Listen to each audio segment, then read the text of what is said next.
pessoal, tudo bem? Meu nome é Rafael Bispo, eu sou antropólogo, professor do Instituto de Ciências Humanas da Universidade Federal de Juiz de Fora e estou aqui para conversar um pouco com vocês, nesse tempo curtinho do vídeo, sobre gênero e sexualidade, principalmente no âmbito escolar, principalmente nos debates sobre educação, Particularmente, eu queria conversar com vocês sobre uma ideia muito comum, banal, conhecida, hoje em dia de quase todos os brasileiros, que é a chamada famigerada ideologia de gênero. Essa expressão tem sido muito utilizada, no nosso cotidiano por inúmeras pessoas, e eu acho que é importante a gente conversar um pouquinho sobre ela. Eu acho que existem inúmeros especialistas que saberiam falar melhor do que eu sobre a importância de estudar gênero e sexualidade nas escolas. Não me sinto tão preparado assim para falar com vocês sobre essas temáticas, como pensar as discriminações no dia a dia escolar. Mas eu acho que é isso que eu quero fazer aqui com vocês, estabelecer um pouco um distanciamento desses debates e a gente pensar socioantropologicamente sobre o que tem acontecido no Brasil contemporâneo, e por que a ideia, as conceituações em torno de uma ideologia de gênero têm ganhado tanto peso, tanta relevância nos debates públicos brasileiros. Existe uma antropóloga, uma autora, que eu gosto muito, chamada Gay Rubin, e ela fala, num texto chamado Pensando o Sexo, lá do início dos anos 80, pensando a realidade norte-americana. Ela fala que em vários momentos da história dos Estados Unidos, mas que a gente pode aplicar aqui no Brasil também, o tema da sexualidade ganha uma espécie de importância política muito, muito grande, nos determinados contextos em que esse debate eclode. Claro que ela está falando nos Estados Unidos, e se utiliza de uma expressão chamada de guerras sexuais para falar desses momentos de estresse social, esses momentos em que a sexualidade, as questões ligadas ao gênero são extremamente politizadas, e que geram debates acalorados ao seu redor, suscitam muitos temas morais, suscitam muitas opiniões, mas o que ela mais fala também são dos resíduos que esses debates e essas guerras em torno do sexo acabam provocando na nossa sociedade, que é a geração de leis, a formulação de certas ideologias, certos pensamentos sobre um determinado tema.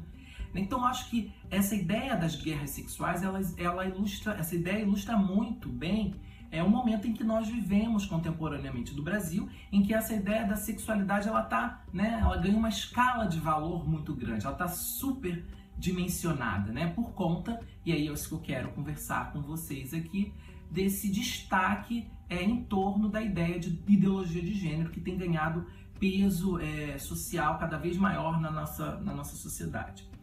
A ideia de ideologia de gênero, gente, vamos pensar aqui como ela tem sido utilizada comumente, ou a maneira como surgiu isso que nós mais banalmente conhecemos no nosso dia a dia, que é a ideia de que existe um conjunto de sujeitos, de pessoas que tentam impor certas ideias do que seria homem e mulher, do que seria a orientação sexual, e praticam, trabalham deliberadamente para impor certos modelos de como se comportar, de como ser homem, como ser mulher.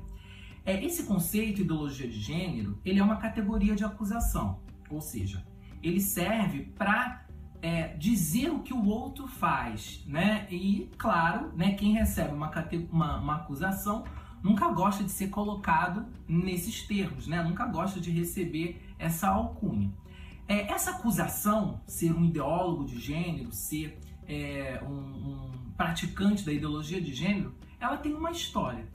Ela foi muito disseminada por meio de intelectuais católicos, majoritariamente. Veja, no Brasil isso tem ganhado muita força entre os evangélicos, mas originalmente nos anos 90 a gente viu isso sendo organizado por muitos intelectuais, muitas pessoas ligadas à Igreja Católica, na tentativa de se colocarem contrários aos debates, né, aos ganhos políticos que movimentos pelos direitos humanos, pelos direitos LGBT, os movimentos feministas, os movimentos das minorias sexuais, de modo geral, vinham ganhando na esfera pública, né, principalmente nas grandes conferências, né, ligadas aos debates dos direitos sexuais e reprodutivos. Conferência do Cairo, né, a Conferência de Beijing, que foram conferências que aconteceram nos anos 90 e que foram muito importantes para certas conquistas e o reconhecimento em códigos, em leis, né, dos direitos dessas minorias.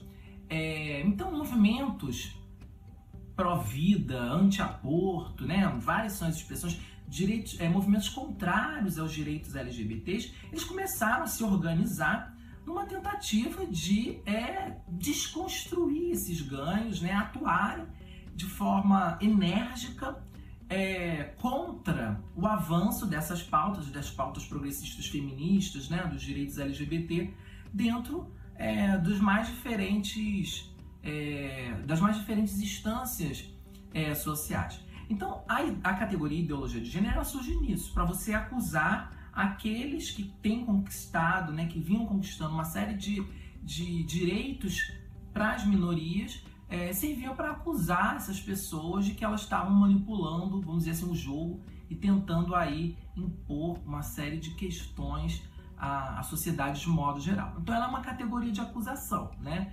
Ela serve, né, para falar dos desprestígios, né, que esses grupos começam a receber por conta de ganharem peso e relevância nos debates mais gerais, né, da sociedade. Mas assim, o que eu proponho para vocês, eu acho que seria legal a gente pensar, é que ela carrega em si duas categorias que são muito importantes para os debates feministas, para os debates LGBTs de modo geral, né, que é a categoria gênero e a categoria ideologia, né? A gente sabe que gênero é uma categoria revolucionária, vamos colocar assim, né? Ela tem uma origem ali nos debates médicos, né? Da transexualidade, né? Do que hoje chamamos de transexualidade, mas ela serviu em vários momentos para os grupos feministas, para os pesquisadores pensarem as realidades do que é ser homem, do que é ser mulher em determinadas culturas, em determinadas sociedades, pensar as relações de poder que existem por detrás das relações entre os gêneros, né? Servia para apagar um pouco a força e a importância da categoria sexo, né? E a marca biológica que essa categoria trazia. E ideologia também é uma, né, se você for pensar nas ciências sociais de modo geral, a ideologia é um conceito extremamente refinado, pensado pelos mais diferentes autores, de mais diferentes correntes, né? E sempre serviu para falar dos modos de vida, né? Dos modos como atuamos no mundo, das visões de mundo que temos, né? Em sociedade. O que não é ideológico, né? Se formos pensar e tentar recuperar os princípios que estão por trás das ciências sociais, quando eles faziam uso da ideia de ideologia para se referir, né, aos nossos valores, às nossas moralidades, né? O que não é ideológico, essa é a grande questão. Então vejam, a gente junta duas categorias tão, vamos colocar assim, revolucionárias, né? Ou categorias tão críticas, né? Surgidas de uma preocupação com as desigualdades sociais, surgida no contexto de questões muito relevantes das interações em sociedade, para servir como uma alcunha, né? Para servir como uma acusação, para servir como um modo de dizer o que o outro faz e que não deveria fazer, né? Então acho que a ideia de ideologia de gênero, ela ganhou isso. Eu acho que o que a gente pode fazer, né, num exercício crítico à ideia de ideologia de gênero, é perceber quais são as ideologias que estão por trás da ideologia de gênero, né? A ideologia da ideologia de gênero. Porque assim a gente consegue perceber como historicamente essa categoria vai ganhando peso, né, e importância na nossa sociedade. E aí eu acho que a questão da educação ela é muito importante.